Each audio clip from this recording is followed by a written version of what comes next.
Olá, boa tarde a todos. Senhoras e senhores, estamos dando início a esta audiência pública convocada por esse vereador. Irei presidi-la de acordo com os artigos 58I e 58J da Resolução número 263 de 90 do Regimento Interno.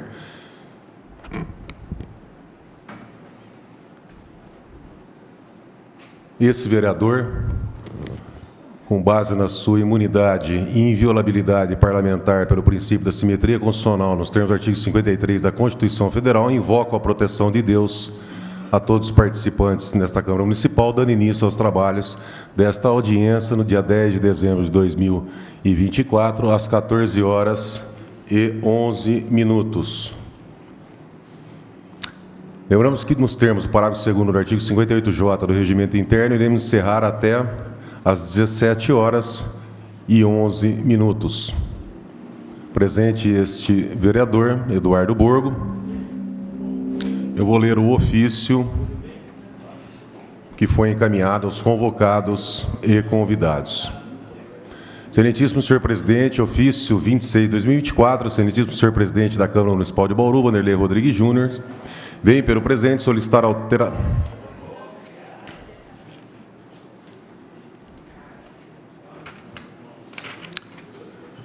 Bom, nós tínhamos encaminhado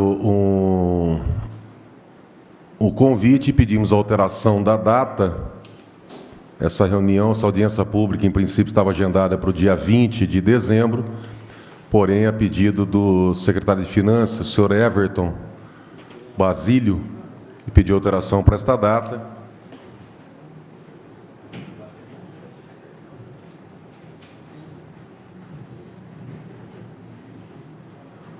E nós mandamos um encaminhamento retificando o primeiro ofício, então, pelo qual vem pelo presente solicitar a alteração da data de agendamento de audiência pública para tratar da dívida da Coab e seus impactos no município de Bauru para o dia 10 de dezembro de 2024, das 14 às 17, anteriormente requerida e aprovada para amanhã do dia 20. O motivo é a adequação de agenda com os convocados.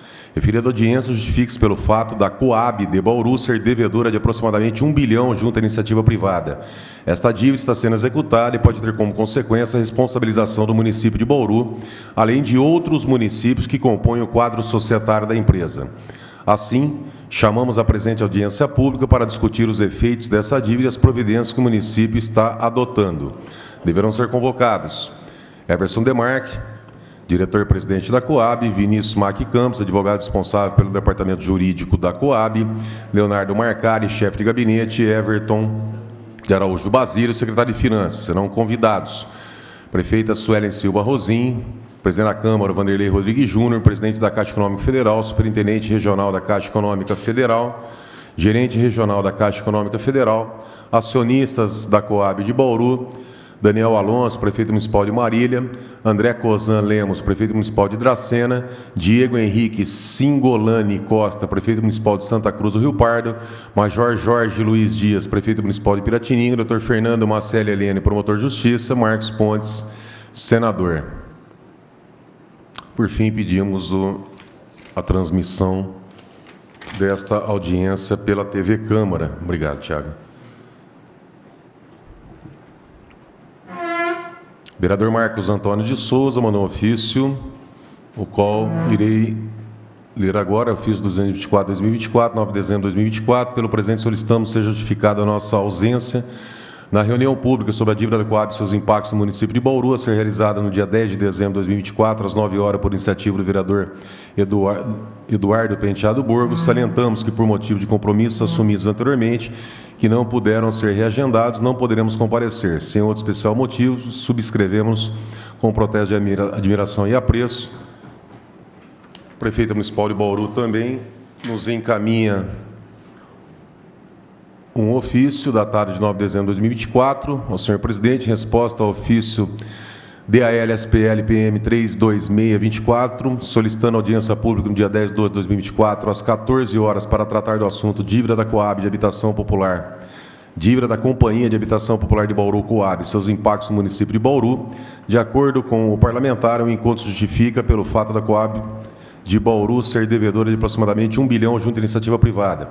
Essa dívida está sendo executada e pode ter como consequência a responsabilização do município de Bauru, além de outros municípios que compõem o quadro societário da empresa.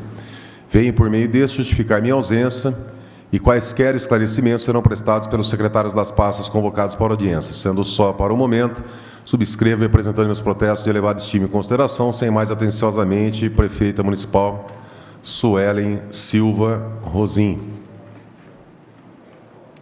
Conforme determina o parágrafo 1º do artigo 58J, uso das palavras convocados e convidados será, parágrafo 1º, mediante prévia inscrição e restringindo-se aos assuntos estritamente delimitados na pauta e sempre após a exposição dos fatos farão uso da palavra. Letra A. Os vereadores, por primeiro, expondo suas observações ou indagações aos expositores. Letra B. Qualquer cidadão presente poderá formular perguntas aos expositores ou aos vereadores por ele indicados. Bom, senhores, boa tarde a todos. Eu tive que fazer a leitura de alguns trechos do que compõe o regimento interno, além dos ofícios de convocação, convite e justificativa de ausência desta reunião. Como eu sempre, o Everton está mais acostumado, o Everton também nas audiências aqui, quando eu presido, né, Everton, eu tenho o costume de deixar bem livre, bem à vontade, tá, para não ter...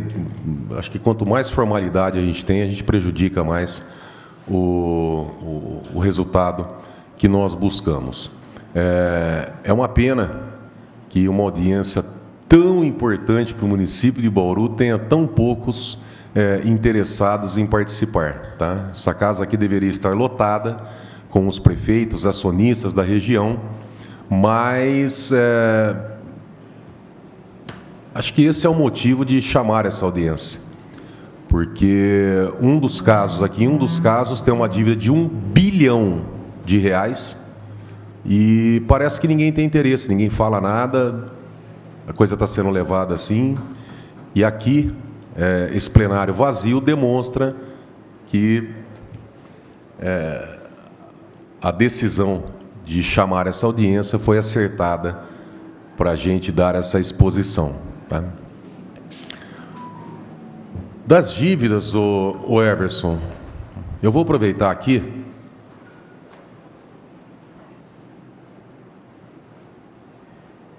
Senhor Newton, o senhor está representando a LR? Se o senhor puder se identificar, porque como não tem aqui, eu não tenho a relação de convite, se o senhor pudesse identificar a empresa e posteriormente seu advogado, ou se o seu advogado for conversar? Não, só para se apresentar. Só se apresentar, sim. No microfone, por favor, falando o nome e a entidade que o senhor representa.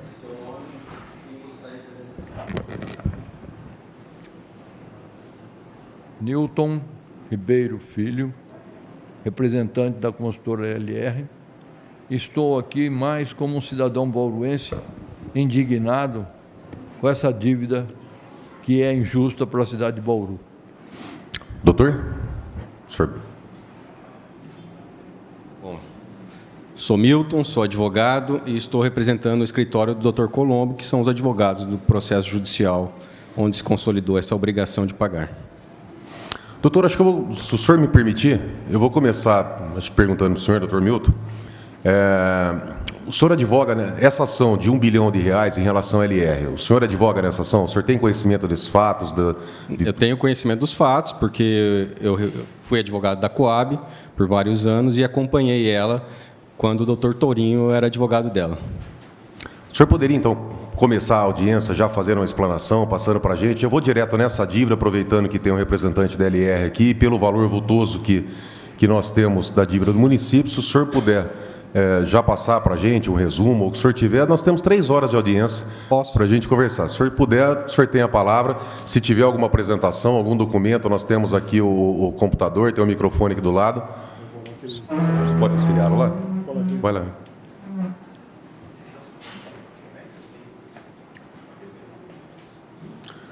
O senhor preferir, doutor, se o senhor quiser sentar aqui, ó, fica à vontade, onde o senhor achar melhor. Tem o Tiago, nosso assessor, vai auxiliá-lo. Pode ficar à vontade.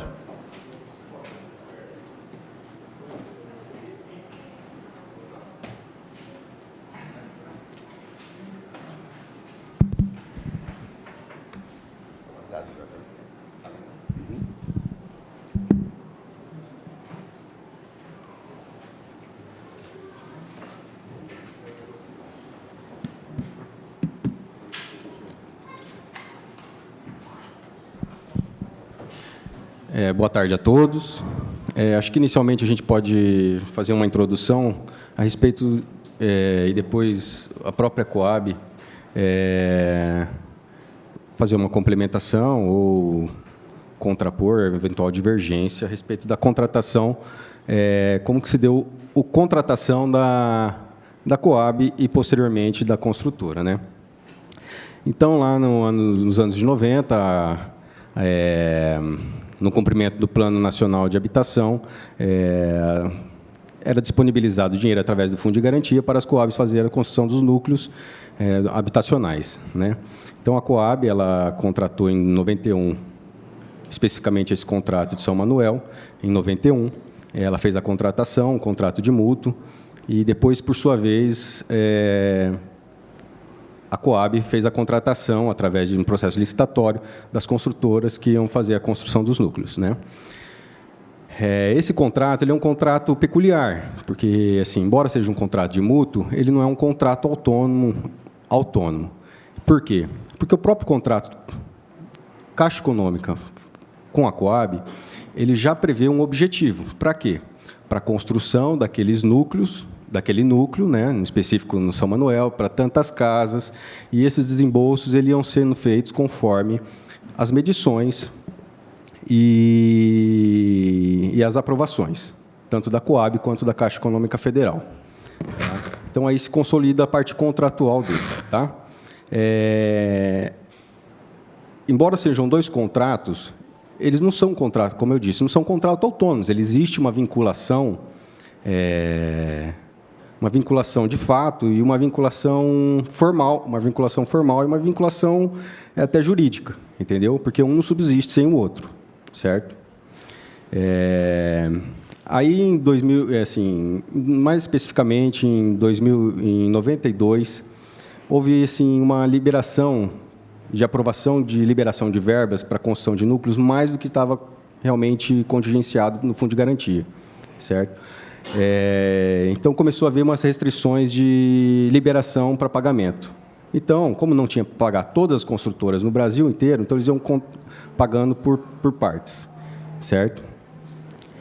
E isso, naquela época inflacionária, acabou gerando uma defasagem muito grande. Por quê? Porque as construtoras também não pararam as obras. Elas continuaram, tiveram que pegar empréstimos para finalizar os núcleos, entendeu? E, ao mesmo tempo, não recebiam, e, quando recebiam em atraso de forma desatualizada. Deixa eu só para quem está acompanhando a gente de casa. Então, tinha um contrato da Caixa Econômica Federal com a Coab, certo? Isso. E um contrato da Coab com a LR. Isso. Com utilização do dinheiro do FGTS para a construção de residências. E, nesse caso, dessa dívida aqui, de quase R$1 bilhão, refere-se ao conjunto de São Manuel. Esse é apenas um contrato que refere-se ao núcleo de São Manuel. Certo. E aí, nesse caso, deixaram de pagar a construtora? A Caixa deixou de repassar a Coab, e a Coab, na impossibilidade de repassar as construtoras, deixou de repassar também. Não teria como ser feito. Ok. Certo? E com base nesse inadimplemento, as construtoras, em 95, entraram com ação judicial cobrando a Coab, porque a relação contratual era com a Coab. Coab denunciou a Caixa Econômica Federal, a LIDE, certo? Ela resistiu à LIDE, ela fala que não é uma situação... A situação não enquadra nas hipóteses legais do CPC, na época, os 70, acho que era 73, certo? Porém, neste caso de São Manuel, houve uma peculiaridade no processo. Por quê? Porque a Coab e Caixa Econômica, como denunciada, sucumbiram em primeira instância. A ação foi procedente para a construtora, tanto contra a Coab e a Coab contra a Caixa Econômica Federal. Em segunda instância, só retornando um pouco, porque é importante esse fato, A Caixa Econômica Federal, quando contestou a denunciação da Lide, ela chamou a União ao polo. E a União também falando que ela não tinha nada a ver com isso, que isso era uma coisa da Caixa Econômica Federal, certo? Quando sentenciou em primeira instância, houve a condenação da Coab ao pagamento, da Caixa ao ressarcimento à Coab, e a União foi retirada da Lide, certo? Foi obrigação solidária, subsidiária? Como é que... Não, foi em A Caixa já integrava a Lide nessa situação? Foi em ressarcimento, ou seja, primeiro a Coab teria que pagar a construtora e depois se ressarcir na Caixa Econômica dentro do próprio processo. Na mesma sentença, então? Na mesma sentença. Né? É uma Lide subsidiária, né? É uma segunda Lide dentro da própria Lide. Aí a União ficou fora do processo. A Caixa recorreu, não obteve êxito em segunda instância, e quando saiu o recurso do não provimento do recurso dela, a União, estranhamente, ela pede para atuar como assistente simples da Caixa Econômica Federal. Né? Assistente simples é uma modalidade de intervenção em que ela vai ser um auxiliar da parte principal. Ou seja, ela não pode... Ela até pode atuar quando a parte principal não atuar, certo? Aí a Caixa Econômica Federal entrou com RESP e a União também entrou com RESP. O RESP da Caixa Econômica Federal, o recurso especial, não foi admitido, ela entrou com agravo para forçar a subida do recurso. O recurso foi conhecido e não foi admitido, não obteve provimento. E aí transitou em julgado. Quando transitou em julgado, 2 anos depois, foi julgado o recurso especial da União. Só que esse recurso estaria prejudicado. Por quê? Porque a Caixa recorreu. Ela não tem direito de atuar como parte, a União, se ela é uma assistente simples. No que transita em julgado para a Caixa, o interesse jurídico do assistente perde o... Transitou em julgado para a Caixa. Tanto é que ela chegou a entrar com uma rescisória, porque ela entendia que realmente estava julgado, porque um dos requisitos para o ingresso da ação rescisória é o trânsito em julgado. Só que aí foi julgado o recurso da União. E a União obteve provimento para retirar a Caixa Econômica Federal da Lide. E aí a Caixa Econômica Federal pediu a desistência da rescisória. Aí a Coab recorreu, através do Dr. Torinho, as construtoras também recorreram e não obtiveram êxito em alterar isso aí. Só que nessa tentativa se contratou o jurista Vicente Greco, entendeu? Para fazer um parecer independente, autônomo, sobre o caso. E ele fala que isso aí realmente foi uma aberração jurídica. E ele explana toda essa situação de que a assistente simples, que é a União, ela não tem o poder de atuar como parte, entendeu? Ou seja, se ela está assistindo à Caixa Econômica Federal, e o recurso da Caixa Econômica Federal não tendo sido exitoso, entendeu? Não teria como dela ser sequer conhecido. Entendeu?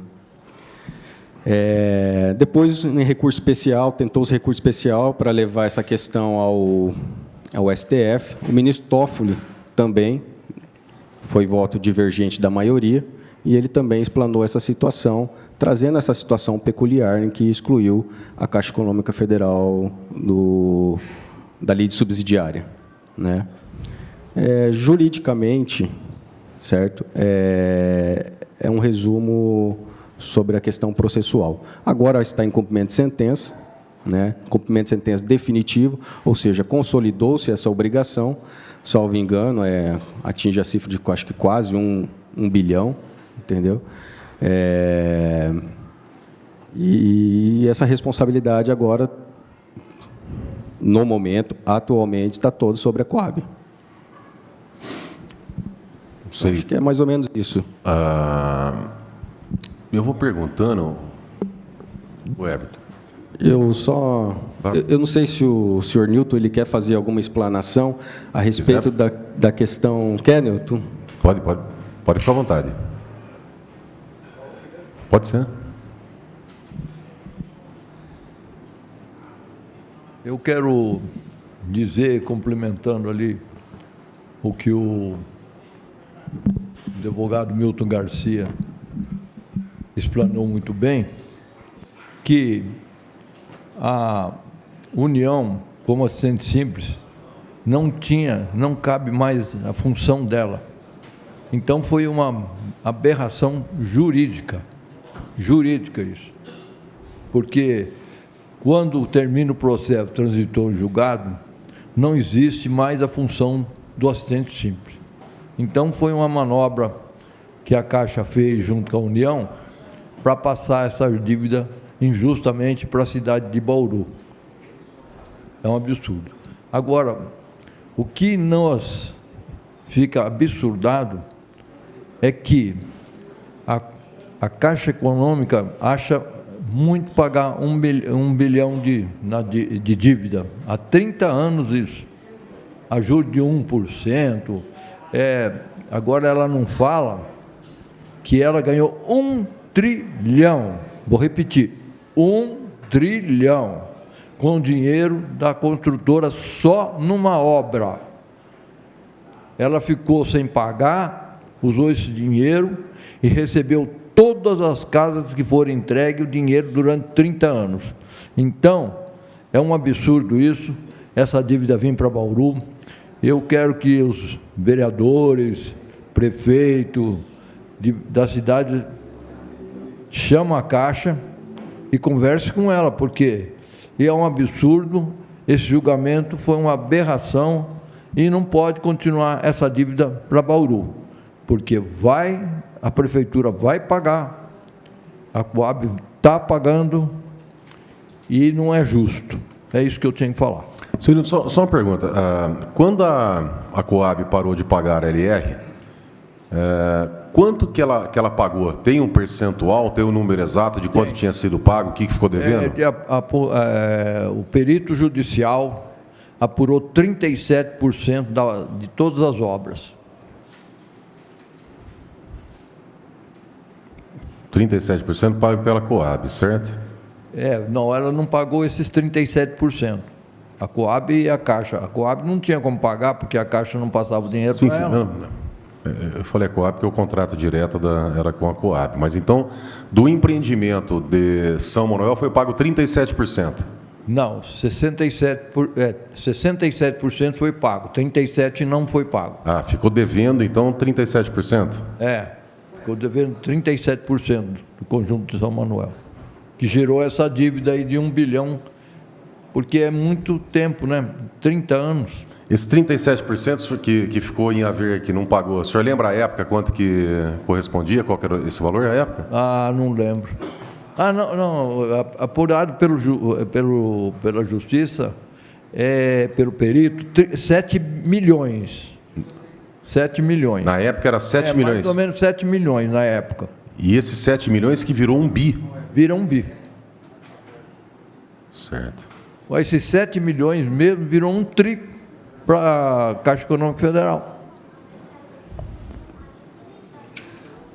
Perfeito. Vereador presidente, só uma complementação. Claro. A questão da Caixa Econômica Federal, é importante colocar que ela permanece em todas as outras ações judiciais, certo? E uma das ações, que, salvo engano, é da Jaquef, que é no STJ, o ministro relator, ele coloca essa situação, que a Caixa Econômica ela deve responder na mesma lide, na questão de litis denunciada, por causa dessa vinculação dos contratos, entendeu? Que eu citei inicialmente na explanação. Justamente por esse fato, por um contrato não subsistir sem o outro, não tem como falar que ela ficaria fora, entendeu? Então, neste processo, o relator foi bem preciso no voto dele, ao trazer essa questão da vinculação dos contratos e que sustentou a permanência da Caixa Econômica Federal naquela ação judicial. Nas outras ações onde a Caixa permanece no polo passivo, na lide, a natureza jurídica, os tipos de contratos são iguais, são idênticos, é a mesma coisa? São idênticos. Todos os contratos... Não teria o que alegar, por exemplo, com essa aqui é diferente? Não. Todos os contratos eram elaborados da mesma forma. Ou seja, é um contrato que é de mútuo, mas que ele é feito por uma destinação específica, né? Inclusive, nas cláusulas do contrato, traz algumas obrigações que a Coab teria que trazer nos contratos, não só com a construtora, inclusive com os mutuários, entendeu? Então, todos os contratos, desde o mútuo até os contratos com mutuários, eles são tudo uma coisa só. E diga uma coisa, está em fase de cumprimento de sentença? Está em fase de cumprimento de sentença. O que eu perguntar que o senhor não puder responder por questões éticas, o senhor fica à vontade, tá? Sim. Mas só para eu... Pois não. O Bauru 22, que é um contrato igual ao do São Manuel, transitou em julgado e a Caixa está na lide. Ela vai responder, inclusive esse contrato está em julgamento de sentença. Já está sendo julgado para a Caixa Econômica Federal pagar. Então, esse de São Manuel foi uma aberração jurídica, que nem diz o doutor Torino, não é minhas palavras, safadeza jurídica. O Vicente Grego, um dos maiores juristas, disse que é uma aberração, uma monstruosidade jurídica. É um absurdo o que aconteceu nesse processo.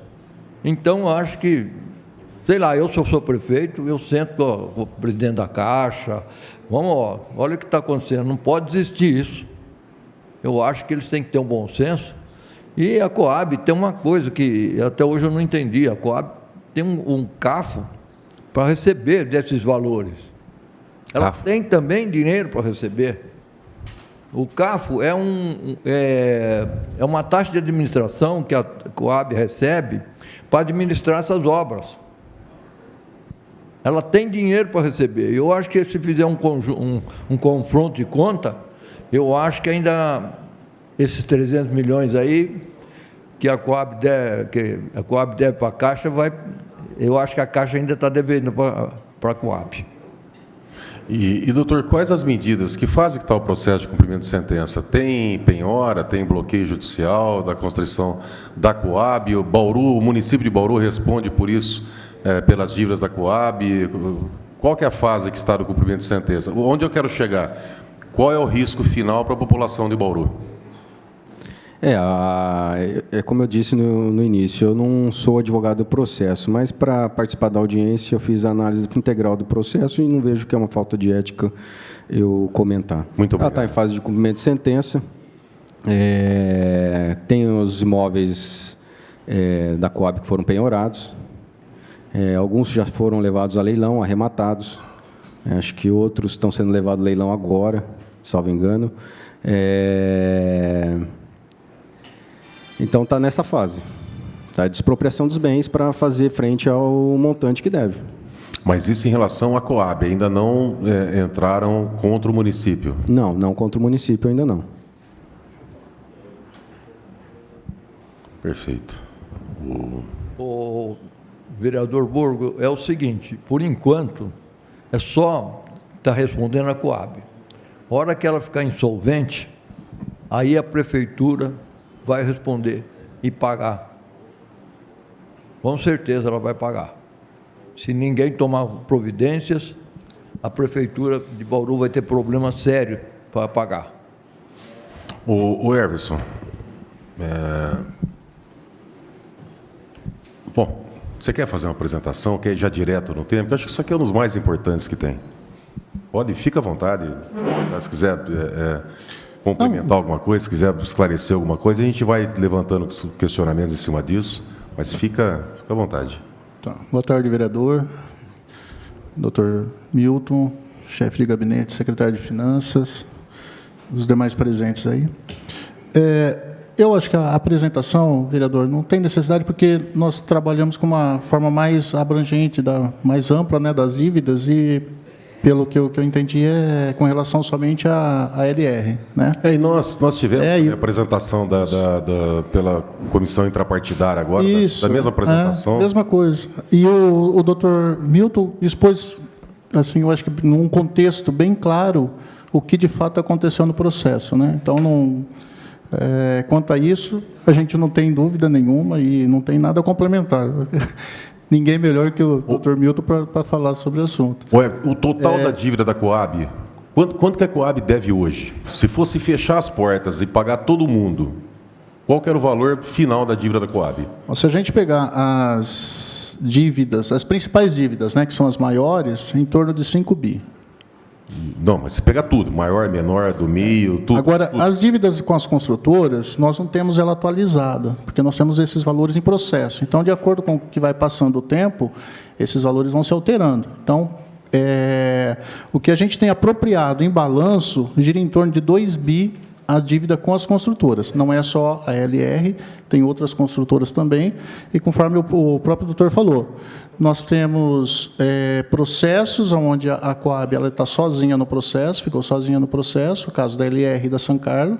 E nós temos outras construtoras. LR e qual? San Carlo. San Carlo? Isso. Mas todos... e essas duas já estão finalizadas, né? As outras estão pendentes de recursos ainda e constam aí a Caixa e a Coab, né, respondendo pelo processo. Né? Quando eu perguntei da dívida, você falou que as maiores estão em torno de 5 bi. Que nós temos provisionados das construtoras em torno de 2 bi, e tem mais os 2 bi que se refere à Caixa Econômica Federal, que é a parte dos contratos de retorno. Então esses 2 bi que você falou está dentro dos 5 bi. Isso, Sim. já. 5 bi seria o tudo. Provisionados, tá? Então, a parte das construtoras, nós não temos esses valores atualizados, nós procuramos no processo também não tem, então, em algum momento, ou foi feita uma perícia, ou foi ou tomada uma decisão com relação a algum valor atualizado. Então, cada dívida está com um valor aqui em um certo momento de corte, entendeu? Então seria, com a Caixa, em torno de 2 bi, e com as construtoras em torno de 2 bi. Todas as outras construtoras Isso. também em torno de 2 bi. Isso. Dentro dessas construtoras, nós temos algumas que a gente já foi feito o acordo, a Caixa procurou as construtoras para fazer acordo, que é o caso nós temos da Guimarães Castro, da Lécio e da San Carlo. A Guimarães Castro e a Lécio, a Caixa acabou pagando o valor total e dando quitação total dos contratos. A Lécio, a Coab também conseguiu a quitação de todos os contratos. E a Jaquef, a gente está em tratativa, aguardando a homologação da Justiça, e a San Carlo, sobraram 3 processos que só figura aí a Coab como responsável condenada pelos processos. Sim, mas julgados, né, que já estão em cobrança, a LR e a San Carlo. Só anunciar aqui a presença do vereador Ubiratã Santos, Bira, meu irmão Bira. Está bem, vereador? Registrar a sacanagem que estão fazendo com o senhor, hein? Aquela televisãozinha chinfrim. O Everson, essas dívidas que a Caixa Econômica, que você disse que está procurando as construtoras para fazer acordo, essas dívidas, como é responsabilidade, a Caixa Econômica está na lide, é responsabilidade da Caixa, então essas dívidas não entram no 5 bi, né? Ou vocês estão também incluindo...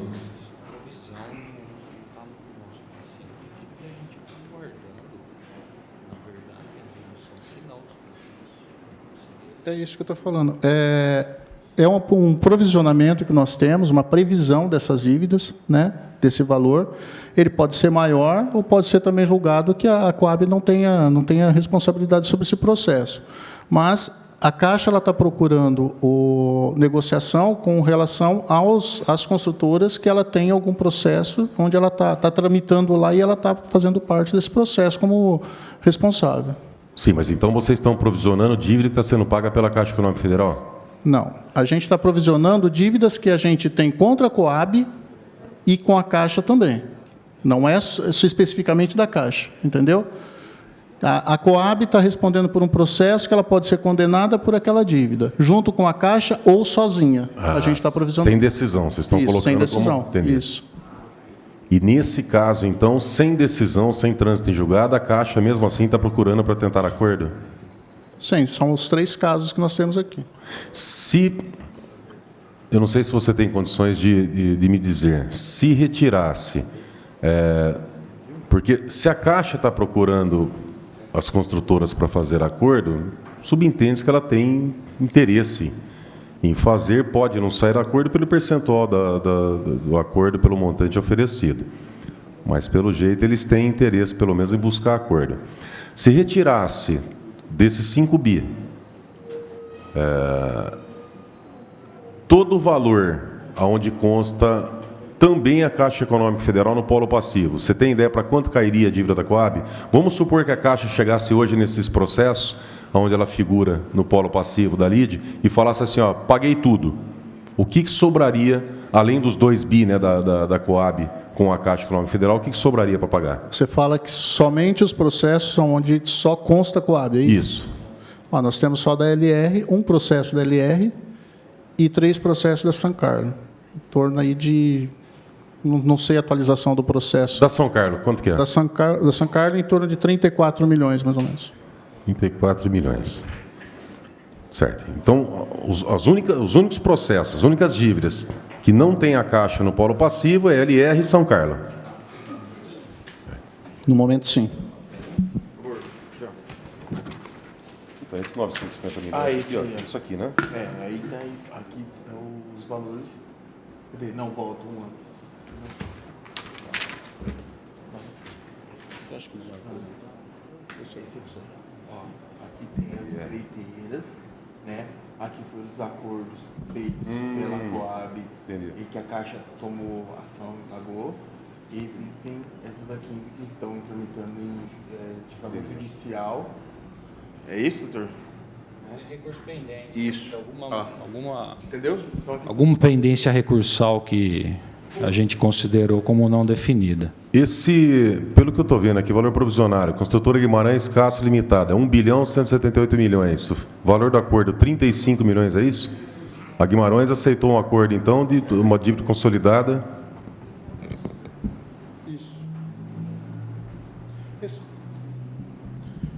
Vereador, como eu falei para você, às vezes tem esses valores que nós temos provisionados, mas eles não estão atualizados. Tá? Então, pode acontecer do valor ser menor, de acordo com a decisão, que poderia sair, ou um valor aqui que poderia ser maior do que o que está sendo lançado aqui. Isso é o valor que a gente pega em processo para tentar deixar um provisionamento para não ser pego de surpresa. Mais uma base, né, Emerson? Pois não? Uma coisa Claro. importante é o seguinte, a Caixa, ela saiu da LIDE de São Manuel, mas ela não saiu da responsabilidade de pagar. Então, a Coab pode entrar com ação de regresso contra ela. Já foi ajuizado, viu, senhor Newton? Nós já temos essa ação, viu, vereador? Então, eu acho que cabe agora sentar e tentar fazer um acordo. Certo. Doutor, foi ajuizada essa Já foi ajuizado durante esse ano, onde a gente discute, comprova exatamente a responsabilidade contratual da Caixa pela coligação dos contratos, deixando claro que o que foi julgado foi o instituto da denunciação em si, não adentrado ao mérito da responsabilidade contratual da Caixa. Então, nessa nova ação, a gente está demonstrando que a Caixa tem que arcar com todo o prejuízo que a Coab está sofrendo nessa execução. Tudo que já foi expropriado e o que o nosso pleito específico ela que assuma todo esse prejuízo. Quantos Então, anos? esse processo já está, inclusive, concluído para julgamento. Recentemente, já apresentamos réplica, a Caixa já contestou, está concluído para julgamento. Então, toda essa narrativa da questão contratual, responsabilidade da Caixa, momento de decisão que não podia ser no STJ de adentrar ao mérito da responsabilidade pelo contrato, já está sendo apreciado lá na Justiça Federal.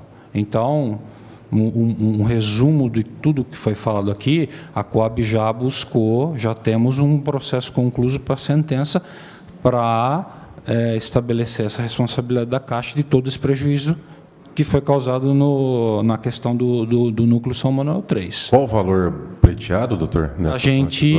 A gente dá um valor para fins de alçada, até porque a gente pode ser que venha a ocorrer uma nova perícia, ao entender do juiz, mas se for considerado, é todo o prejuízo que a gente vier sofrer na execução que está na esfera civil, né? Aí, do fato gerador da dívida, quantos anos passaram?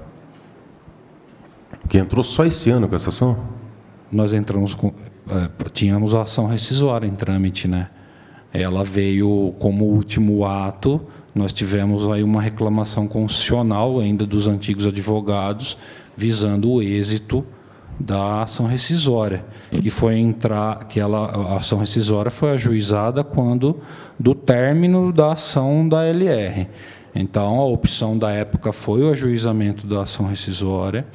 Em segundo semestre de julho de 2023, houve a rescisão dos contratos, né, por uma orientação do Ministério Público.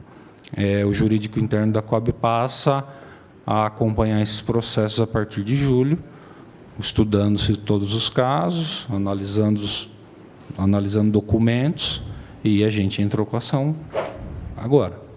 Agora não, já faz algum tempo, foi na metade desse ano, mais ou menos. E não corre risco de ser decretada a prescrição pelo... A gente entende que não, até porque é uma responsabilidade contratual. Né? E se permite... Só um instantinho. Só lembrando que esses processos eles eram tocados pelo Dr. Torinho, né, no meio de 2023. Então, por conta de uma ação do Ministério Público, a gente rescinde o contrato com o Dr. Torinho e passa a ser cuidado pelos advogados da Coab. Tá? Só para... só fazer um complemento, que eu acho que na época ainda eu estava na Coab, eu havia estudado esse tema, a questão do ressarcimento, o prazo inicia a partir do pagamento, né? Então, ainda tem um prazo grande aí.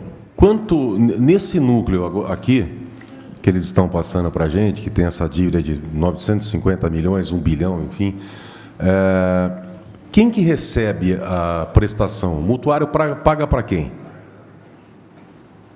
É para a Coab ou para a Caixa? É uma pergunta, né, mas só para ficar registrado. O mutuário paga para a Coab. Para a Coab. Coab. A Coab repassa para a Caixa? A Coab repassa para a Caixa. 100%. Ele recebe do mutuário um pouquinho mais que o 100%, né, que o valor do contrato, que é justamente o que a Coab teria ali de lucro. Então, você tem o valor de venda do imóvel e o valor que você tem que devolver para a Caixa, que a Coab tem que devolver para a Caixa. Então, essa diferença seria o lucro da Coab. Certo, mas a Caixa Econômica Federal, então, está recebendo pela totalidade dos imóveis. Deveria estar recebendo se a Coab estivesse pagando em dia os contratos de retorno, que é aqueles 2 bi que estão em dívida com a Caixa Econômica Federal. Que um dos contratos é justamente do São Manuel 3. Certo. Ao invés da Coab passar na integralidade, então, esse contrato de São Manuel, ela acaba pegando parte e repassa para bater a dívida dos 2 bilhões da FGTS. É isso? Ela passa quase na totalidade, né? O que ficaria para a Coab é o que seria o lucro da Coab de estar comercializando essas casas, de ter construído, de estar... Seria a taxa de administração? O que normalmente... a taxa de administração, ou o CAFO que eles falam, você tinha a opção de você financiar esse custo junto com o contrato, ou simplesmente a Coab arcar com esse custo. Aí você não tem o repasse do CAFO. Esse CAFO, quando você financia, quando você vai pagar de volta para a Caixa, ele faz parte do retorno do contrato que a gente vai ter que devolver o dinheiro para a Caixa. Quando você não financia esse dinheiro, então fica vamos falar assim, um complemento a mais para a Coab, um recurso a mais pela Coab, pelo que o mutuário está pagando. Não só a diferença de juros. É isso, né, doutor? Então, a Caixa ela recebe, então, pela integralidade do conjunto habitacional. Ela recebe tudo, 100%. Ela receberia 100% se a Coab estivesse repassando de forma o parcelamento de forma correta, né? Que é justamente essa dívida que nós temos dos 2 bilhões, que são vários contratos, inclusive o contrato de São Manuel. Sim, mas se eu estiver errado, me corrija. Eu não estou repassando 100%, mas eu pego 20% desses 100 e repasso para pagar uma outra dívida minha lá. De um jeito ou de outro, ela está recebendo 100%. Ah, sim. Eu quero chegar ao seguinte... Especificamente o núcleo, entendeu? Isso que eu quis dizer para você. Eu quero chegar ao seguinte... Não é crime, não, a Coab, a Caixa Econômica Federal, ter pago 63% do núcleo e receber 100% desse núcleo? Não está tendo uma apropriação indébita desse dinheiro, não? Como que ela paga uma parte do núcleo e está recebendo pela integralidade? É assim, os contratos, eles têm um termo, uma das cláusulas do contrato, ele traz que o valor de retorno vai ser o valor de uma planilha apresentando todo o custo da construção, chamada essa planilha de CRE, Condições de Retorno do Empreendimento. Então, a hora que termina o empreendimento, o valor do contrato inicial, ele é uma estimativa. O que vai valer mesmo para retorno é esse CRE, essa avaliação no final do empreendimento. Lá vai se definir quanto que vai ser de retorno para a Caixa, por quê? Ela vai colocar todas as parcelas que ela repassou, ela vai atualizar esses valores, na época era atualização monetária, tinha juros, era totalmente diferente da situação que nós temos hoje, né? Eram os juros bem mais altos, e ela vai calcular lá quanto, então, que vai ser as parcelas. Então, normalmente, você tem um período de carência e você começa a pagar esse retorno. Mas os juros, ele continua, né, em cima do valor que nós temos que devolver para a Caixa. Então, essa é a composição do valor que vai ser devolvido para a Caixa depois. Sim, mas então, às vezes, você tem núcleo que a previsão foi de 100, mas o valor de repasse e todos esses custos ficou em 90. Então, a Coab deve devolver 90 para a Caixa. Tem núcleos que, por conta de mudança de moeda, por conta de atualização, era 100 e ficou 120 para retorno. Então, cada caso, cada situação, cada contrato é uma situação.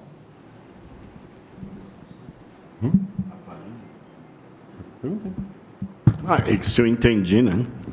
No término do contrato é atualizado o valor?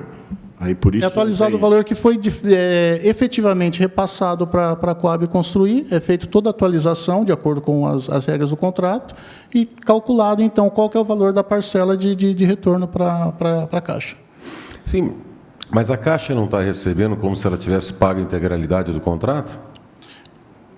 Ela não pagou tudo. Não, porque esse CRE é feito com base no repasse que ela fez para a empresa. Entendeu? O contrato inicial é somente uma estimativa do valor. O que vai valer é esse CRE, que é o custo, né, do empreendimento, e o que, com base no que ela repassou para esse empreendimento. E aí, claro, com esses valores atualizados, feito os juros que estão previstos no contrato, tudo, eles definem um valor, a Caixa define, com a anuência da Coab, do valor que tem que ser devolvido para ela, para a Caixa, né? E as parcelas, todas as regras, todas as condições de devolução. Entendi.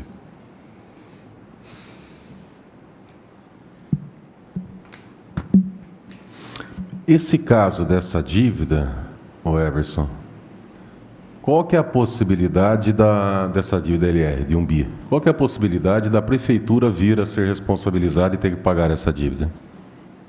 Porque a Coab não tem, o ativo dela não paga, né? Vereador, eu acho que aí é mais uma questão legal, né? Se você for pegar a lei de constituição de empresa, os acionistas eles respondem pelo capital da empresa. Então, o máximo que a Prefeitura, pela lei, né, pela lei 6.404, ela responderia pelo máximo de investimento que ela fez na Coab. Da mesma forma, os outros, né, os outros acionistas. Mas aí a parte de voltar isso daí para a prefeitura, acho que é mais uma análise legal, mais aprofundada da lei, que eu não vou saber te responder, não. Tá? Mas a prefeitura não chegou a discutir isso com vocês? Ela não... Veja, no momento, o que a gente... Eu, se eu fosse prefeito, eu não dormia à noite com uma possibilidade de execução de 1 bilhão. Imagino que a prefeita tenha conversado com a...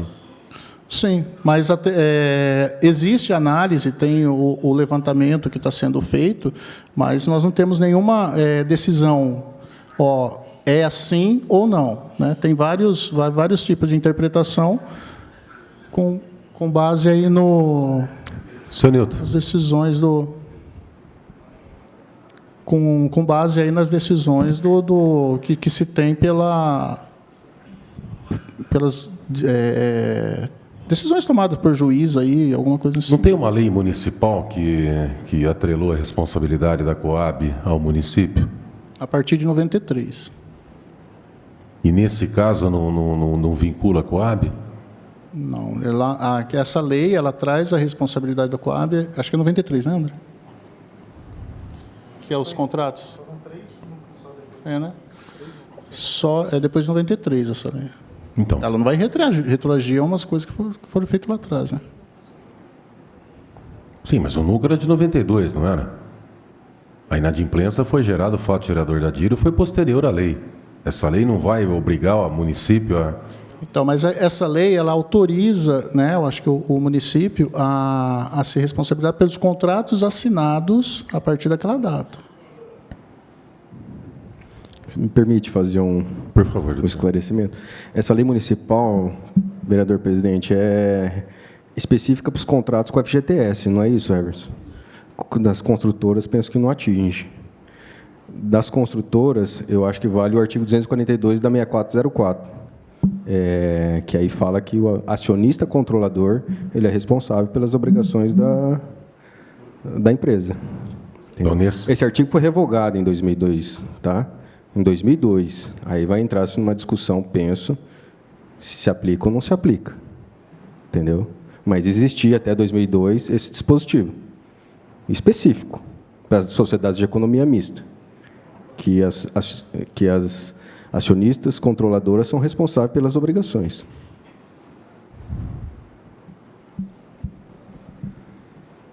Entendi. Mas no caso da dívida da CEF, do FGTS, então é pacífico? Então, eu acho que da Caixa são 3 contratos que foram assinados depois da promulgação dessa lei. Valor de quanto, Everson? Você tem ideia? Não sei. Eu não Chega a trouxe 1 aqui. bi? Não vou te conseguir precisar, cara. Eu acho que aquele contratão que se discute é um deles. Então, só aí é 50% da dívida. Que, em tese, teria responsabilidade pela lei municipal da prefeitura. Não, mas é questionado, porque autoriza, mas ela não faz em momento nenhum, ela assina. A prefeitura assina esses contratos. Esses contratos são assinados direto Coab e Caixa. Né? Não tem a participação, em momento algum, da assinatura da prefeitura nesses contratos. Mas aí, mesmo que não for a lei municipal, pelo que o senhor citou, seria responsabilidade, não só pelas construtoras, como também pelo Fundo de Garantia, pela responsabilidade do acionista majoritário, né? Penso que sim, lá ele não faz distinção. Todas as obrigações da empresa são responsabilidades do acionista controlador. Aí, em 2002, veio a revogação desse artigo. O senhor chegou a dar desculpa, se o senhor puder contribuir, ou alguém puder ajudar, o que cita a jurisprudência nesse caso? Chegaram a fazer um levantamento? Não tem? Não cheguei a analisar. Posso fazer uma pergunta? Pode, claro. O Everson, eu não entendi direito. O pessoal que comprou as casas lá de São Manuel, saiu mais barato para eles a prestação?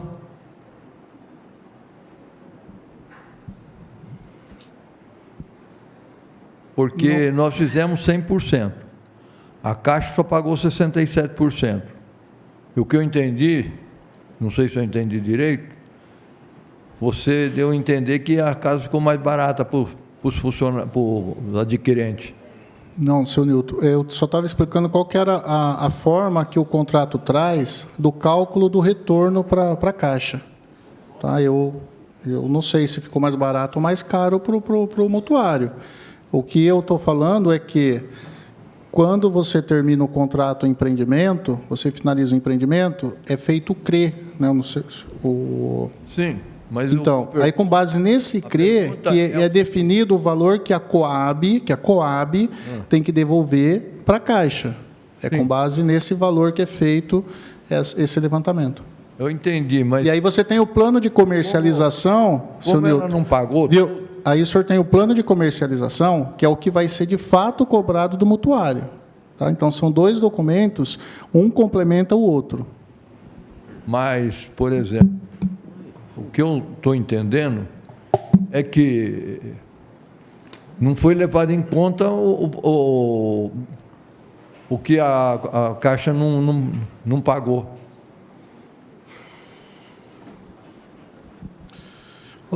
Seu Nilton, se o senhor pegar o valor inicial do contrato, né, pode ter acontecido que a estimativa que foi feita para o núcleo não foi a de fato repassado, porque ou teve redução de unidades de construção, ou por algum outro motivo, se repassou menos o valor do que estava previsto no contrato. Por isso que é feito esse documento no final do contrato para levantar quanto de fato foi efetivado de pagamento da Caixa para a Coab e quais as atualizações desses valores, né, onde se define o CRE. Então, se o senhor estiver comparando com o contrato inicial, nós já pegamos casos lá de contratos que existia essa divergência. Mas o que, de fato, a Caixa estava cobrando da Coab era o valor do CRE, o valor que foi finalizado o empreendimento. Ela só fez, então, o que você está dizendo, e ela só fez o pagamento, não levando em conta as casas que ela pegou de graça.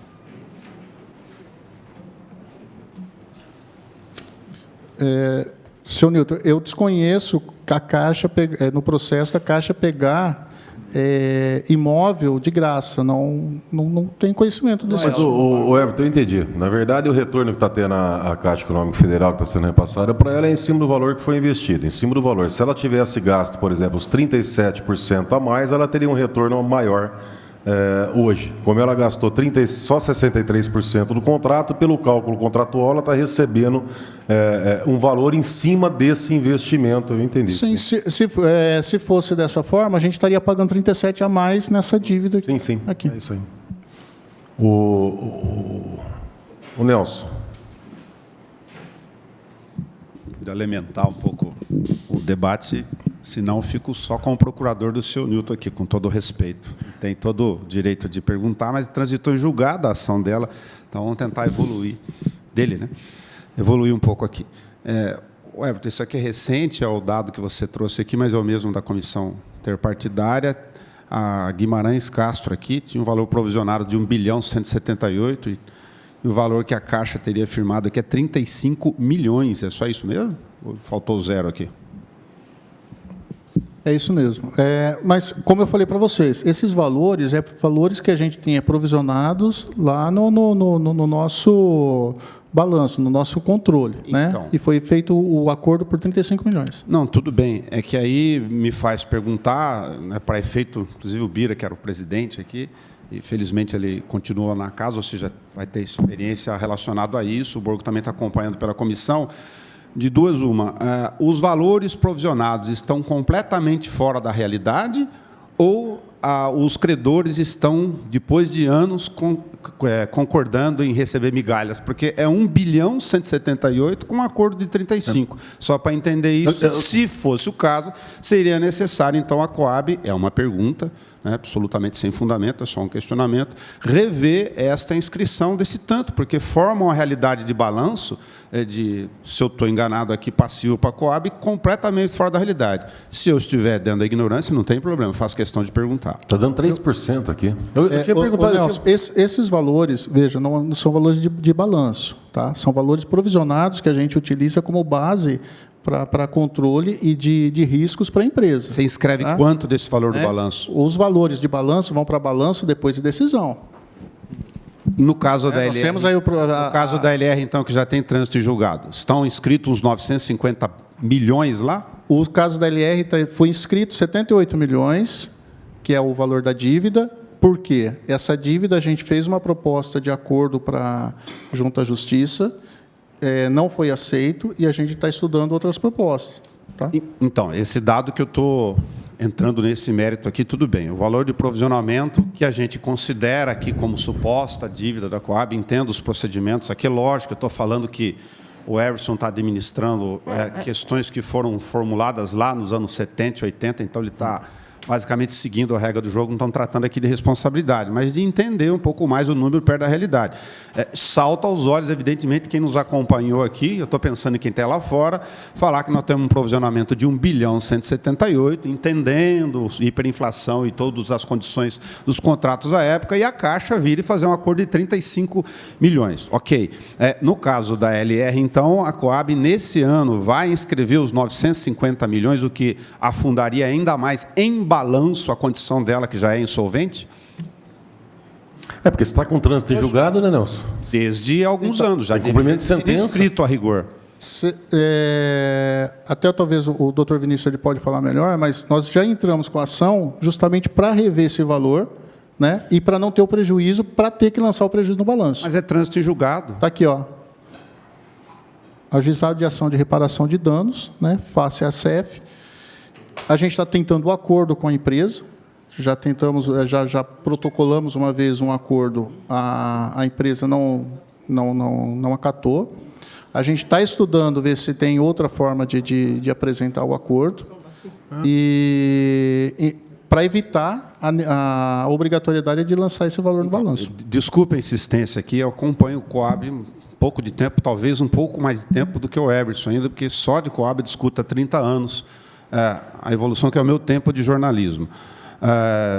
A ação transitou em julgado, tudo bem, a Coab entrou com uma ação de tentar regresso lá, mas, do ponto de vista jurídico, isso elimina a responsabilidade, a necessidade da Coab ter que inscrever o valor real transitado em julgado na dívida? Essa é a minha dúvida. Porque uma coisa é quanto ela quer receber, mas já a questão está finalizada. O trânsito julgado como se sabe, não precisa no primeiro ano da faculdade, é definitivo. Mesmo porque a ação de ressarcimento é o balanço agora. Continua 78 milhões, completamente fora da realidade. Esse é o ponto. E de onde chegaram nesses 78 milhões, Everson? Era o valor originário da dívida da LR que foi mencionado aqui. Lá de 2004. Então é um chute. Não é que é chute, é que está desatualizado completamente. Entendeu como os números acabam aqui nas apresentações formais, sendo muito fora do distante do real? Esse talvez seja o exemplo mais tranquilo de poder conceber para o público o seguinte: nós temos um valor provisionado de 2,5 bilhões, não estou inventando a roda, que é só trabalhar com a informação. Se tem trânsito julgado, pergunta. A Coab não erra até aqui, e ainda agora estamos no final de 2024. Se erra, é a condição de ajustar, que não lance mais do seu balanço 78, corrija por 950 de ação transitada e julgado, nesse caso, já de mais de um ano? É essa a questão. Sim, esse valor de 78 milhões foi lançado no ano passado, né, justamente no momento que a gente estava discutindo sobre um acordo com a empresa. Insisto, então, contabilmente é um valor lançado errado, porque já tinha trânsito julgado no valor de, aliás, Nelson, 10 vezes maior do que isso.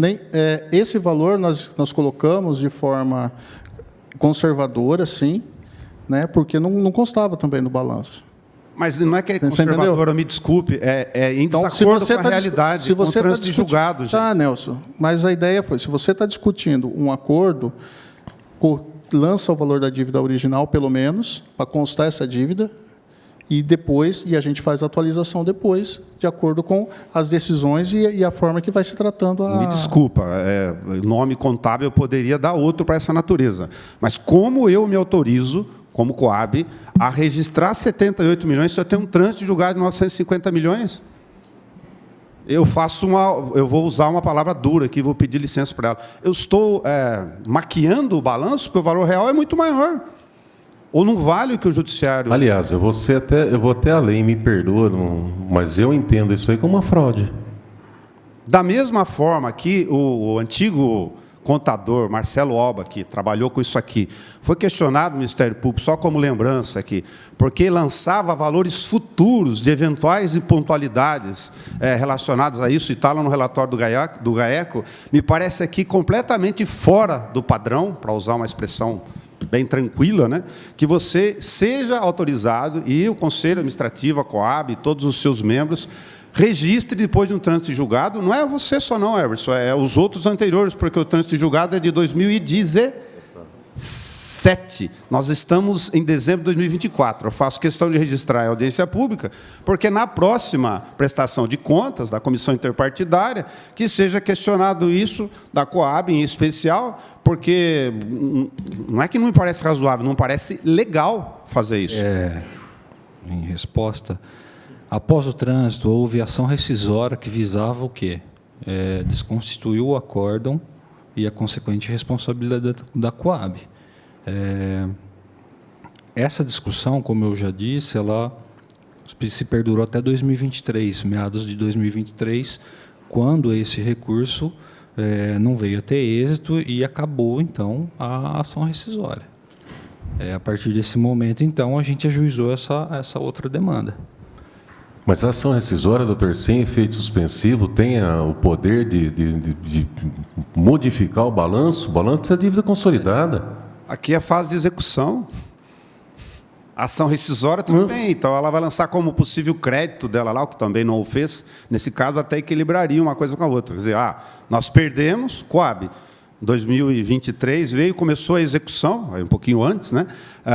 Não está registrado até agora. Eu venho recentemente e coloco 78 milhões em algo que nós estamos falando de 950 milhões. Nesse caso, eu estou com os outros itens na mão aqui, né? Enfim, se tiverem pendentes é outra história. É que vai saltando aos olhos e fica muito difícil para o público lá fora compreender isso. Dos relatórios já conhecidos do Tribunal de Contas de que essa história do provisionamento ela está completamente fora da realidade. Isso é um dado. Em termos de provisionamento de possibilidade de risco, até um tempo atrás, nem era mostrado, por conta dessa incerteza ainda. A gente passou a colocar exatamente por haver uma questão processual e haver uma possibilidade de risco, o que não está lançado no prejuízo. Mas o que autoriza, desculpe, é a mesma pergunta, o que autoriza a lançar 78 se eu tenho uma execução de 950 milhões? Qual a base legal para isso? Vou verificar isso para você, Nelson. Tá. A outra questão, o Everson acaba de comentar, que está relacionado a isso, né? Bom, vamos lá. A Coab, eu fiz uma matéria recente sobre isso, atualizando até por força da questão aqui que me parece importante, que, entre eles, a maior dívida do núcleo de São Manuel, que a gente está tratando aqui nesta audiência pública, a Coab se valeu vou chamar de créditos aqui, né, porque senão nem todo mundo compreende, FCVS, enfim, os créditos de compensação salarial, com retornos que é FGTS, são 2 contratos, como se explicou, uma é a obrigação da Coab ter que devolver para o Fundo do Trabalhador, e a outra são as prestações desses seguros de habilitação, de depuração de contratos, e depois tentar fazer com que a Caixa use isso numa conta comum, a gente falaria de abatimento, compensação, encontro de contas, enfim. O fato é que a Coab acaba de formalizar junto à Caixa para usar 66 contratos, o que cairia substancialmente os juros, inclusive, que são enormes de contratos aqui de escalas de dezenas, centenas de milhões, mas a Caixa, curiosamente, se nega a fazer isso e só aceitou, me corrija os números aqui, para cerca de 30 contratos. A pergunta objetiva é se, diante da negativa da Caixa, que me pareceu também juridicamente bastante discutível, se a Coab já foi ou está indo no judiciário para levar para o judiciário e falar, olha, meu crédito está aqui, eu tenho direito que isso seja deduzido pela resolução 809, seja o que for. A situação aí, vereador, até para ficar claro, com relação à dívida da Caixa Econômica Federal.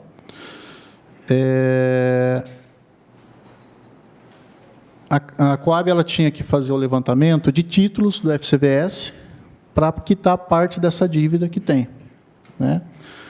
Nós fizemos o levantamento de parte desses títulos, em torno de quase 600 milhões aí de títulos. Foi pago as dívidas que tinha com relação à manutenção do FCVS e também do seguro, que estava atrasado, e sobrou um pouco desses títulos, né, que daria para a gente já... Nós pedimos para que fossem feitas as quitações já de forma individualizada dos contratos junto com a Caixa. Então, pegar o que nós tínhamos desses títulos e já começar a liquidar contratos para ir adiantando e melhorando o resultado da empresa. Aí nós tivemos uma negativa da Caixa, que ela não podia fazer essa quitação, porque esses títulos estavam vinculados ao contrato de 600 milhões. Ou seja, a gente tinha os títulos, ela aceitava quitar somente se fosse com relação a esse contrato. Esse contrato ele entrou numa fase de perícia junto à Justiça. Então, não dá para a gente fazer uma quitação de um contrato que está indo para a perícia. E aí nós fizemos... Aí ela fez uma contraproposta, né, apresentando, acho que 24 contratos para quitação. Entre eles, esse contrato maior, que era de 600 milhões. E a gente fez uma nova proposta para a Caixa, onde a gente quitava quase a maioria de todos os contratos, quase a maioria dos contratos, e ficaria aí os contratos que não estão ajuizados e os 2 contratos que estão passando por perícia. Então, a gente quitaria, o desconto era bem maior, e a Caixa também se negou a quitar esses contratos, alegando que a gente não estava cumprindo os critérios da Resolução 809. Com base nessa resposta, a Coab ela entrou na Justiça, pedindo a quitação direto nos processos que estão tramitando por lá. A gente está aguardando agora a decisão da Justiça. O Everton, desculpa minha ignorância nessa área. Você é professor da área. Eu já não entendo muito bem. A dívida judicial, de ação judicial com trânsito em julgado, ela pode ser considerada uma dívida consolidada para efeito de balanço?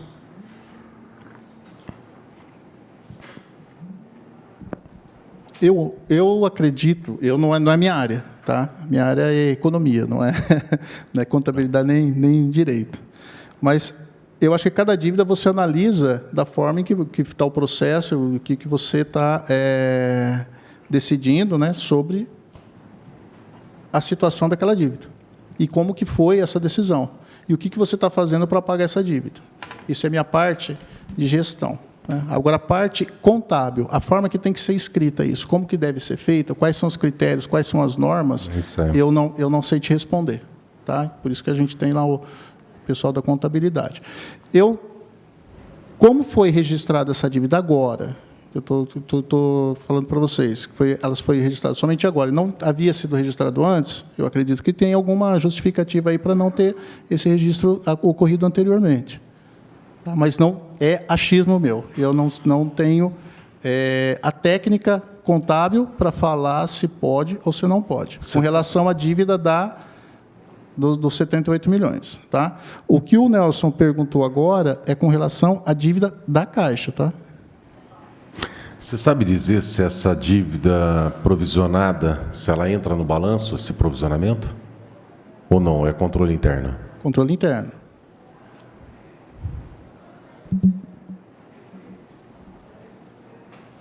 Mas as dívidas das outras construtoras não chega, não é lançado nenhum valor no balanço?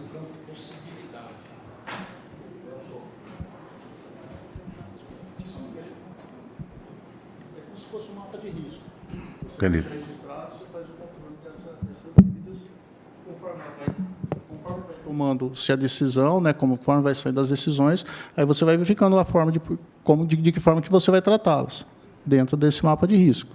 E aí que eu falei para você, com relação a registro em balanço, eu não sei essa informação. Mas tem no balanço essa... Foi lançado 78 milhões, porque até o momento não tinha. Foi lançado agora, no final do ano passado.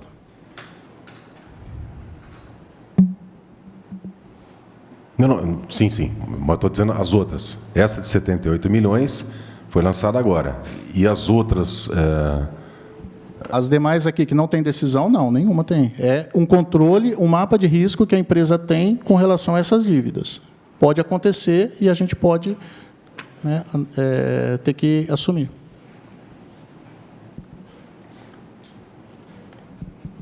Então, das construtoras, foi só essa que foi lançada no balanço? Ela tem uma conta... Tem outra construtora que foi lançada no balanço? O controle contábil, ela tem uma conta que trata dessas provisões, né? Dentro da contabilidade, você trabalha uma conta contábil relacionada a essas provisões, né? Esses valores eles estão lançados nessa conta. Quando você puxa para o balanço, fechamento de balanço, o resultado da empresa daquele exercício, né, aí as contas que vêm para cá, essa conta ela não vem para efeito do fechamento. Não, a minha dúvida é se no balanço, até se você não souber explicar, tranquilo, que não era nem o objetivo da reunião, da audiência. Mas a minha dúvida é se essa dívida, porque essa dívida da LR, que está aqui 950 milhões, mas que na verdade vocês tratam como 78 milhões, que é a dívida originária e tal, ela tem uma peculiaridade. Qual que é? Trânsito em julgado, cumprimento de sentença. E sem a Caixa Econômica Federal no polo passivo. Tá? Parece que é ela e a São Carlos, né? As demais, ou não tem trânsito em julgado, ou a Caixa Econômica Federal está no polo passivo. A minha dúvida é se esses casos diferentes eles estão sendo tratados no balanço de forma igual. Por exemplo, está na mesma provisão, na mesma tabela, na mesma planilha, no mesmo... Porque são situações diferentes, né? Por exemplo, uma entra como dívida consolidada, a outra entra no mapa de risco da empresa, ou as duas, todos os casos estão no mesmo local da contabilidade sendo tratados da mesma forma? Todos os casos eles entram no mapa de risco, né? Mas a contabilização, eu posso pedir para o contador fazer a explicação e encaminhar para vocês aqui depois como que é feito esses lançamentos. Tá? Eu não vou me arriscar aqui a falar como que é feito o lançamento por conta dessas movimentações de contas, encerramentos, essas coisas, eu não, a gente dá um pulinho, sinceramente né? não sei. Quem que cuida disso lá? É o Gustavo. Gustavo? Depois a gente dá um pulinho, né?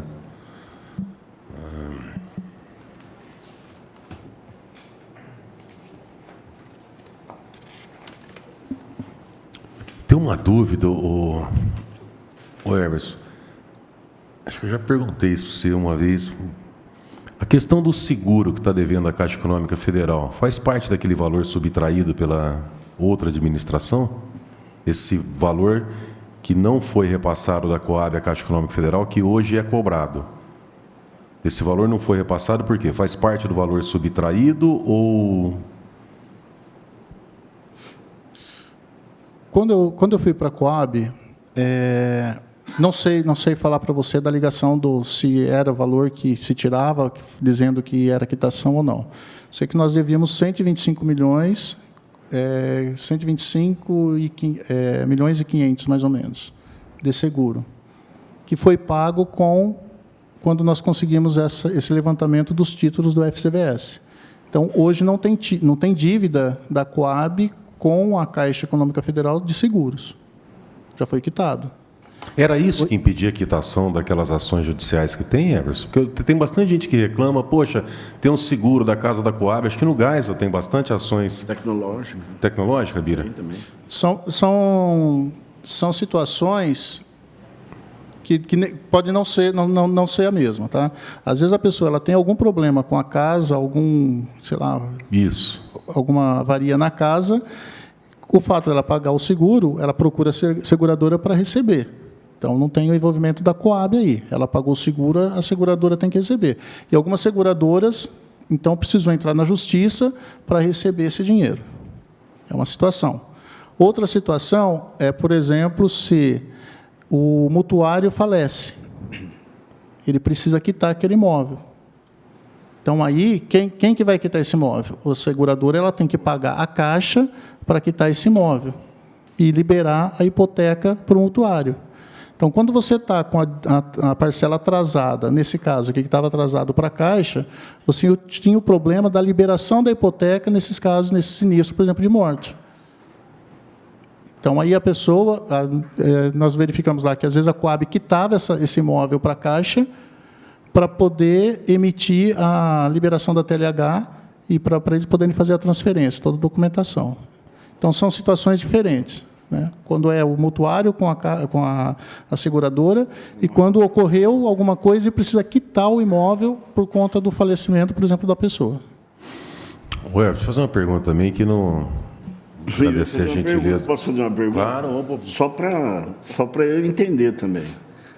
A dívida do seguro, que foi o rombo lá, está paga, é isso? Sim, tá. E como que vai ser o processo de recuperação da Coab desse valor? Porque a Coab tomou uma ledada. Não, isso daí está com a justiça, né? Aí, não tomou? Não, é uma dúvida que eu tenho. Está quitada. Nós quitamos o valor que era devido pelo seguro. Tá. Vai haver uma recuperação desse valor? Não vai. O que nós tivemos de recuperação foi o valor represado, que a Caixa não repassava os valores, então, do sinistro, ela segurava, porque estava em débito. Nós tivemos aí uma liberação de em torno de acho que 106 milhões, que está bloqueado, está seguro na Caixa para pagamento das dívidas também. Tá. Então, pode, porque eu acho que eu estou fazendo uma pergunta assim de surdo com cego, entendeu? É mais difícil também. É que o Everson acaba de contar é que a Caixa ela atua de um jeito em algumas coisas, de outro jeito em outras coisas, né? Enfim, ele acaba de dizer que tem um montante de dinheiro que eles pegaram lá, que é desses créditos todos, né? Toda vez que você paga um seguro, lá no processo antigo, tem um crédito também, que você vai liberar de apólices que ficaram represadas lá. Então, isso gera uma quantidade de dinheiro que você precisava pegar. Por que não... Coab nunca pegou? Porque nunca pagou. É o que o GAECO denunciou, que justificava todo mês a retirada em cash de R$400 mil mensais e nunca apresentaram o recibo.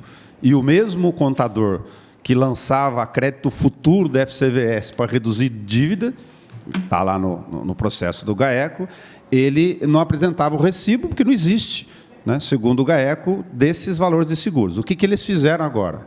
Sabendo que tinham todos esses créditos, desse período que você vai acumulando crédito, né? Os contratos foram acabando e tal, enfim.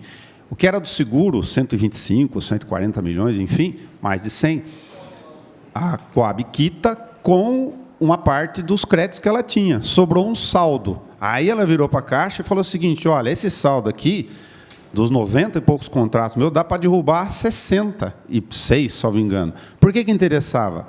Porque você derruba o pagamento de juros de uma fortuna. A mesma Caixa que está dizendo lá que vai fazer acordo para pagar aqui essa dívida de 2 bilhões, que é do fundo de garantia, tá? É difícil de entender, tá?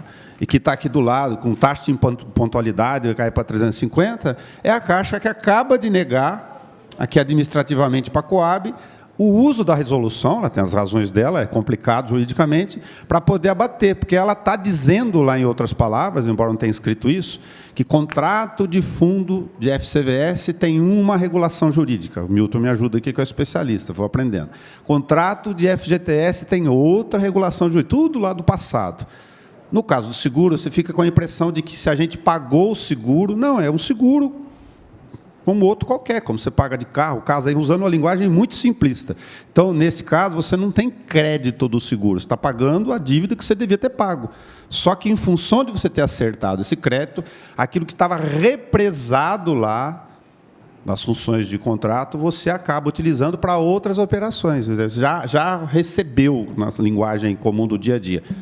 A pena é que a Caixa acaba de negar que o montante da liberação de todos esses passivos possam ser utilizados para reduzir o valor da pressão, que é gigantesca, repito, salvo engano, é de mais de 1 milhão por mês de juro aí, daquilo que ela tem. Olha, precisa liberar 66 contratos. A pergunta é, então, a mesma Caixa que diz que vai fazer o acordo, que não sai lá em Brasília, que está aqui com o gabinete da prefeita, para pagar 350, 370 milhões atualizados, é a Caixa que acaba de negar o uso de créditos incontestáveis da Coab, desses fundos todos aí, para usar uma linguagem, para poder abater da dívida de pelo menos 66 contratos. Teve que ir na Justiça. A Coab está dizendo aqui que acabou de ingressar na Justiça contra a Caixa. Só que a gente está com a expectativa lá que essa dívida monstruosa, que é do FGTS, possa ser resolvido. Então, a pergunta para a Caixa é uma e aqui a Caixa é outra. Eu acho que eu não me fiz... Eu acho que você quer... Você estava falando do seguro ainda, né? No seguro, funciona assim. Nós temos o seguro, na época, contratado pela Caixa, então, todo mês, o mutuário paga a parte dele do seguro, a Coab pega essa parte e repassa o pagamento mensal para a seguradora.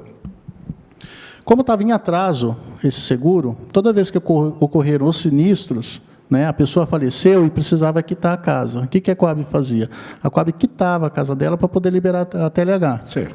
Só que a indenização da seguradora não vinha para a Coab, ficava represada. Sim. Certo? Ficava segura lá até a gente regularizar.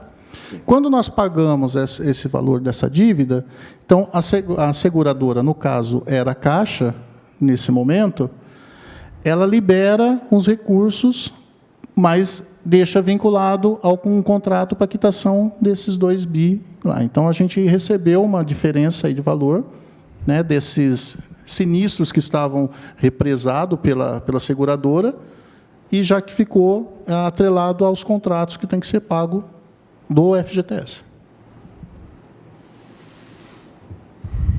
Doutor Nelson, vereador Bira. Complicado mesmo. Não. Eu só queria saber se vamos cobrar de quem roubou essa parcela e como que vai recuperando, cara. Eu na 2018, 2019, né, Everson? A preocupação era essa, só para saber. Secretário da CERS. É um lugar que eu não aceitaria um convite, era para ser presidente da Coab. Não por todos os rolos que tem lá, porque para entender, cara. Que é isso? Mais alguma pergunta? Alguém tem alguma observação a fazer? Doutores? Doutora? Tranquilo? Eu vou encerrar, então. Nada mais havendo a tratar, essa presidência agradece a presença de todos. Dá por encerrar esta audiência pública às 15h37. Muito obrigado a todos.